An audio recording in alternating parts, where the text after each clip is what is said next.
Bonjour à tous et bienvenue dans cette review du Tiny Leader de chez Fullspeed.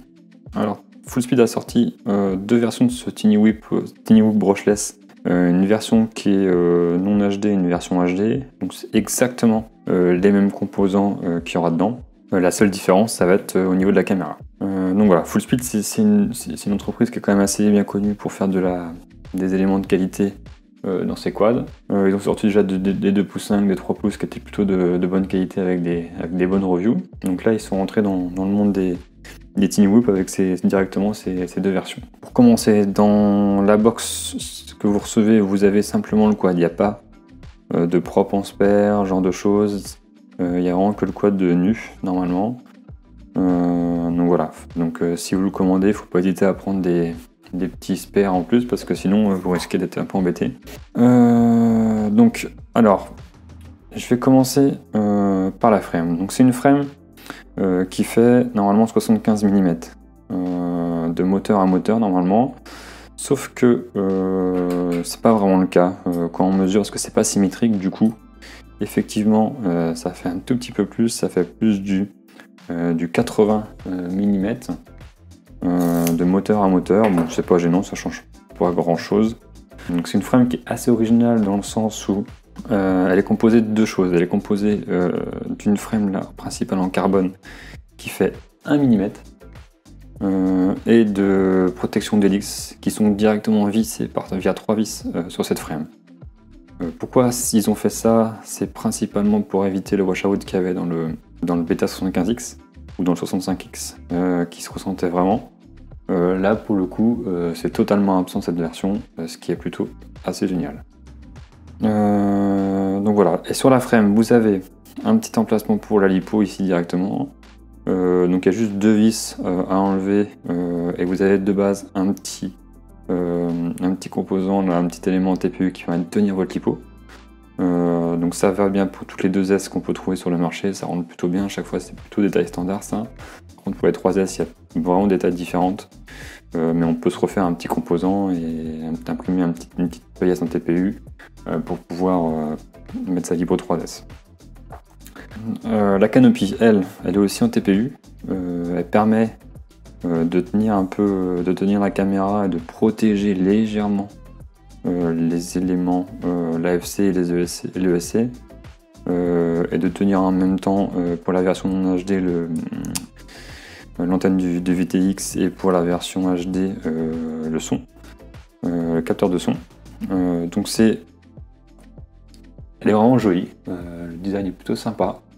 Le seul reproche que je lui ferai, c'est qu'elle protège pas du tout l'électronique, mais la principale raison qui m'a été donnée par les concepteurs, c'est que ils ont fait ça pour pas que ça chauffe de trop, pour pas trop fermer, pour pas vraiment que ça chauffe énormément, parce qu'il y a un VTX qui supporte, comme on va le voir, jusqu'à 600 mW.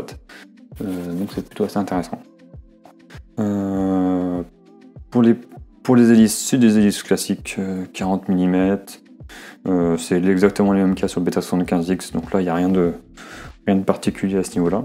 Vous trouverez peut-être des hélices mieux comme les TBS qui viennent de sortir, ou ce genre de choses, ou des Gemfan, mais globalement de base elles font bien le job. Au niveau de la stack Flight Controller ESC, donc là c'est une stack de chez Fullspeed aussi, ça s'appelle FSD 408, donc elle prend de 2 à 3 3S au niveau des lipos. Elle fait du 20 par 20 par 5 et des trous de montage à 16, donc c'est plutôt standard, mais c'est vraiment très très petit, c'est assez intéressant aussi. On peut l'utiliser pour d'autres types de quad aussi, vous pouvez l'acheter uniquement pour ça et faire votre quad avec. C'est un processeur F4, donc c'est plutôt du classique, il n'y a rien de spécial à ce niveau-là. Les moteurs, bah là c'est pareil, c'est des moteurs de chez Fullspeed, des 1103. 11 000 kV, il me semble que c'est exactement les mêmes qu'il y a sur le Beta 75X. Ils font bien le boulot, il n'y a rien à dire là-dessus. À ce niveau-là, c'est nickel. Alors, la caméra. Dans la version non HD, c'est la caméra micro 4X Micro F2. Très bonne qualité. Par rapport à ce qu'on peut trouver de base sur certains autres quads. Vraiment là, on a vraiment une caméra qui est vraiment très bonne. On peut en plus ajuster l'angle via la canopie, via les 2 petits vis qui sont ici. Donc dans la version HD, donc c'est la Cadix Turtle V2. Ah, c'est juste excellent. La qualité d'image est vraiment très bonne. On peut régler vraiment beaucoup de paramètres en plus avec cette caméra via le petit connecteur ici. Il suffit de brancher une petite télécommande que vous pouvez déjà avoir. Par exemple, moi j'ai utilisé la télécommande d'une Roadcam, bah, ça marche aussi. C'est très bon. Le seul point négatif du coup qui est introduit dans cette version, bah, c'est le poids. Le poids de la Cadix Turtle. Du coup, on sent qu'il est vraiment plus lourd au niveau des vols, parce que tous les autres éléments sont exactement pareils. Donc là, ça manque un peu de pêche. J'ai testé qu'en 2S pour l'instant. J'attends pour l'instant un support 3S. Et après, je vais vous refaire des vidéos, une mise à jour à ce niveau-là, parce que je pense que ça envoie beaucoup plus. Parce que là, en 2S, c'est un peu pâteau, mais c'est pas non plus. C'est pas non plus moche, pas non plus nul, pardon. Et je vais vous mettre quelques DVR en incrustation là, pour la version 2S, pour la version 4DX Micro F2, donc la version en HD. Vous allez voir que bah, c'est plutôt pas mal la qualité. Et là, par contre, la qualité de celle-ci, c'est vraiment excellent, aussi bien au niveau du DVR qu'au niveau de ce qui est enregistré sur la carte SD qui est ici. C'est vraiment très bon. Donc tout ce que vous avez à faire si vous démarrez l'enregistrement, en fait, pour l'instant, c'est d'appuyer sur un petit bouton là, quand vous l'allumez, hop, et directement ça démarre l'enregistrement. Alors il y a d'autres options qu'on peut faire avec la télécommande, etc. Mais celle-ci, c'est assez simple. Et quand vous avez fini, vous rappuyez et tout est bien sauvegardé. Normalement, il sauvegarde automatiquement aussi en cas de crash. J'ai pas testé si c'est vraiment corrompu ou pas, mais bon, ça à voir. Donc ensuite, le VTX. Le VTX se trouve tout en dessous là. Donc je sais pas si on peut bien le voir. Hop, voilà. Donc c'est aussi un VTX de chez Fullspeed. Donc il supporte vraiment plusieurs puissances d'émission, 25, 100, 200, 400 et 600 mW. Donc c'est pour ça que c'est assez ouvert, parce que faut le laisser un peu respirer. J'ai testé que le 25 mW pour l'instant. Je vais refaire pareil, une petite mise à jour avec les autres puissances, mais apparemment ça marche plutôt bien. Il me semble que c'est déjà un composant qui vendait séparément, donc voilà.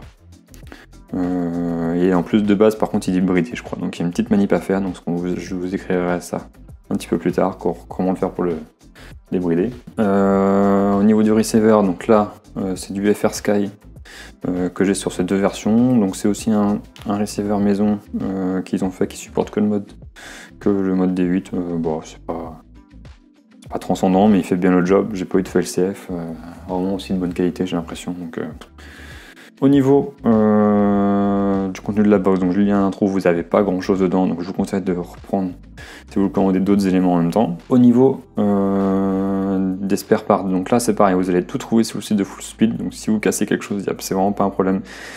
Il y a vraiment ils ont tout sur leur site en stock. Alors, au niveau du prix, du coup, ce qui est intéressant, c'est que c'est quand même un peu plus cher que certains autres quads. Celui-ci est à 150 € en FR Sky et celui-ci à 110 € en FR Sky. Oui, je ne l'ai pas dit pour les receivers, il y a plusieurs versions. Il y a FR Sky, Flash Sky, DSMX et aussi PNP. Donc au niveau des prix, ouais, c'est un peu plus cher, c'est sûr. Mais les composants qui sont dedans, c'est pas dégueulasse, pour être honnête. Surtout la Cadix Turtle V2, c'est vraiment très bien. Donc voilà, c'est un choix à faire. C'est sûr qu'ils sont un tout petit peu plus chers que certains autres, mais non plus pas énormément, surtout celui-ci. Au niveau du setup, il n'y a rien à faire quand vous allez l'avoir. Il faut juste ajouter des modes dans Betaflight pour pouvoir l'armer, mais après il n'y a rien d'autre. Et associer les switches de votre radio, mais il n'y a rien d'autre à faire. De base, les PID sont très bons. Voilà. Au niveau des vols, donc au niveau des deux, au niveau de la version non HD, bon là ça envoie bien. C'est vraiment très bon. Il n'y a pas de washout comme il y avait sur le Beta 75, etc. Donc c'est vraiment très bien. J'ai testé qu'en 2S. Donc là, je vais vous incruster des vidéos de mes vols en 2S pour celui-ci, des DVR. Il faut que je teste en 3S et je ferai une mise à jour parce que je pense que ça envoie encore largement mieux. Donc celui-ci est vraiment très bon. Rien à dire, je me suis pris des crashs, franchement, j'ai rien cassé encore. C'est assez résistant, du coup cette conception de frame qui est un peu originale permet vraiment d'avoir moins de cache, je pense, et ce problème de washout. Sur la version HD, là c'est aussi très bon, je trouve. Il est plus lourd. forcément la Cadix introduit ce problème, le Turtle introduit ce problème. C'est plus lourd, ça se ressent, mais c'est encore vraiment très très bon. Et surtout pour le prix à l'heure actuelle, ça va. C'est vraiment très bien. J'espère que cette vidéo vous a plu. Si vous avez des questions, n'hésitez pas. Et je vais vous faire quelques tests en 3S et je vous posterai ces vidéos. Au revoir.